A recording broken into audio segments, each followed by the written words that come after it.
எல்லோருக்கும் வணக்கம். இன்றைக்கு நாம எனர்ஜெட்டிக் வேர்ல்ட் யூடியூப் சேனல்ல ஆடிப்பூர திருநாளில் கோவிலில் எப்படி வழிபாடு செய்வது, வீட்டில் எளிமையான முறையில் எப்படி வழிபாடு செய்வது, எப்படியெல்லாம் வழிபாடு செய்தால் ஆண்டாளின் அருளை பரிபூர்ணமாக பெற முடியும், இந்த நாளில் கட்டாயமாக வாங்க வேண்டிய சில முக்கியமான மங்கள பொருட்கள் என்னென்ன என்பது போன்ற பல தகவல்களை பார்க்கலாம். நம்ம எனர்ஜெட்டிக் வேர்ல்ட் யூடியூப் சேனல்ல வர பதிவுகள் உங்களுக்கு பிடிச்சிருந்தா லைக் பண்ணுங்க, ஃபேமிலி அண்ட் ஃப்ரெண்ட்ஸோட ஷேர் பண்ணுங்க. மறக்காம நம்ம எனர்ஜெட்டிக் வேர்ல்ட் யூடியூப் சேனலை சப்ஸ்கிரைப் பண்ணுங்க. பக்கத்துல இருக்க பெல் சிம்பல் கிளிக் பண்ணிட்டு அதுல ஆளுங்கிற நோட்டிபிகேஷனையும் டச் பண்ணுங்க. அப்பதான் நான் அப்லோட் பண்ற வீடியோஸ் எல்லாம் உடனுக்குடனே உங்களுக்கு கிடைக்கும். வாங்க இப்போ வீடியோக்குள்ள போகலாம். ஆடிப்பூர திருவிழா வைணவ ஆலயங்களில் மட்டும் இல்லாம சைவர்களும் சிறப்பாக கொண்டாடும் ஒரு விழா. குறிப்பாக பெண்களுக்கு கேட்ட வரங்களை தரக்கூடிய அற்புதமான வழிபாட்டு நாளும் கூட இது. பெண்கள் தாங்கள் விரும்பியதை ஆண்டாளை போல் பெற வேண்டும் என்று பிரார்த்தனை செய்து கொண்டு இந்த நாளில் விரதம் இருந்து ஆண்டாள் நாச்சியாரை வழிபடணும்.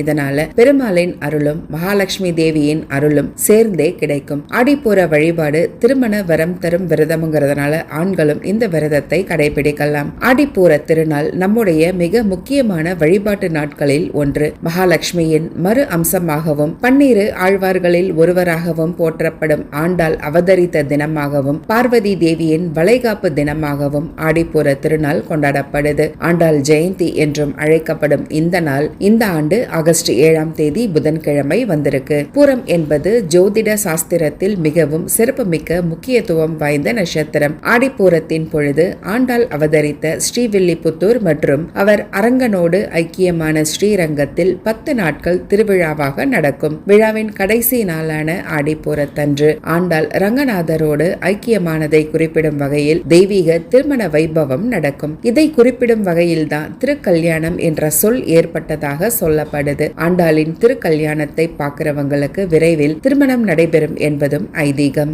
நம்முடைய வீட்டில் எளிமையான முறையில் ஆண்டாள் வழிபாடு எப்படி செய்வது என்பதை இப்ப பார்க்கலாம். ஆடிப்பூரம் அன்று ஆண்டாள் நாச்சியாரை வீட்டிற்கு அழைத்து வழிபாடு செய்வது நல்லது. தேவிக்கு விருப்பமான தாமரை மலர், கற்கண்டு சாதம் வைத்து வழிபடணும். ஆடிப்பூரம் அன்று ஆண்டாளை போல் நமக்கும் பெருமாளின் அருள் முழுவதுமாக கிடைக்க வேண்டும் என்று மனதார பிரார்த்தனை செய்துகிட்டு திருப்பாவை, லலிதா சகஸ்ரநாமம் படிக்கலாம். ஆண்டாள் துளசி செடிக்கு அடியில் கண்டெடுக்கப்பட்டவர்ங்கிறதுனால அவருக்கு விருப்பமான துளசி இலைகளை கொண்டு அர்ச்சனை செய்து வழிபடணும். வீட்டின் பூஜை அறையில் தாமரை பூ கோலமிட்டு அதில் ஆண்டாளின் படம் அல்லது சிலையை வைத்தும் வழிபாடு செய்யலாம். வீட்டில் ஆண்டாள் படம் இல்லாதவங்க மகாலட்சுமி அல்லது மகாலட்சுமி தேவியோடு இருக்கும் திருப்பதி பெருமாள் படத்தையும் வைத்து அதற்கு நெய் தீபம் ஏற்றி வைத்து வழிபாடு செய்யலாம். பெருமாளுக்குரிய திருநாமங்களையும் மகாலட்சுமி தேவிக்குரிய மந்திரங்களையும் இந்த நாளில் சொல்லி வழிபாடு செய்வதும் நல்லது. விரைவாக திருமணம் ஆக வேண்டும், மனதிற்கு பிடித்த நல்ல வாழ்க்கை துணை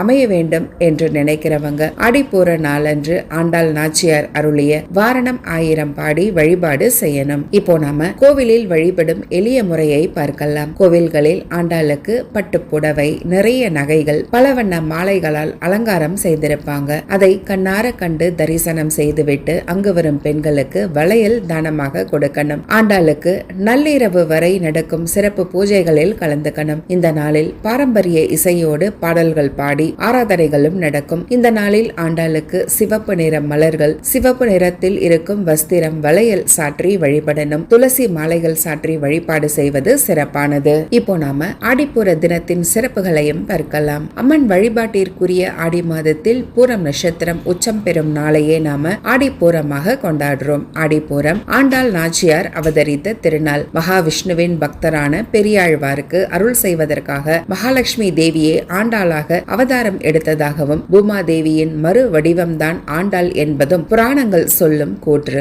ஆண்டாள் அவதரித்தது ஆடி மாதம் பூரம் நட்சத்திரம் வெள்ளிக்கிழமையில் என்றுதான் சொல்லப்பட்டிருக்கு. இந்த நாளையே ஆண்டாள் ஜெயந்தியாக ஆடிப்பூரமாக நாம கொண்டாடுறோம். அதே நேரம் ஆண்டாள் திருமாலை மணந்து அவருடைய திருவடியில் ஐக்கியமான தினமே ஆடிப்பூரம் என்றும் சொல்லப்படுது. ஆடிப்பூரம் அன்று பெருமாள் கோவில்களுக்கு சென்று ஆண்டாளை வழிபாடு செய்வதுதான் நல்லது. ஆண்டாளுக்கு வளையல் வாங்கி கொடுப்பது விசேஷமானது. அன்றைய நாளில் எல்லா அம்மன் கோவில்களிலும் வளைகாப்பு திருவிழாவும் நடக்கும். அதனால கண்ணாடி வளையல்களை வாங்கி கொடுத்து வழிபடலாம். கோவிலில் பிரசாதமாக கொடுக்கும் வளையல்களை வாங்கி நாம அணிந்து கொண்டாலே திருமணம், குழந்தை பாக்கியம் விரைவாக கிடைக்கும் என்பதும் நம்பிக்கை. ஆடிப்பூரத்தன்று சில மங்கள பொருட்களை வீட்டின் பூஜை அறையில் வாங்கி வைத்து வழிபாடு செய்தாலே வீட்டில் செல்வம் பெருகும். ஆண்டாள் நாச்சியாரே நம்முடைய வீட்டிற்கு வருவதாக ஐதீகம். ஆடிப்பூரத்தன்று காலையில் வீட்டில் விளக்கேற்றி வைத்து வழிபாடு செய்யணும். அந்த நேரத்தில் நிலைவாசலிலும் 2 தீபங்கள் ஏற்றி வைப்பதும் நல்லது. குலதெய்வத்தின் பெயரை சொல்லி நிலைவாசலில் விளக்கேற்றி வழிபட்டாலே குலதெய்வத்தின் அருளும் பரிபூரணமாக கிடைக்கும். ஆடிப்பூரத்தன்று வாங்க வேண்டிய சில முக்கியமான மங்கள பொருட்கள் என்னென்ன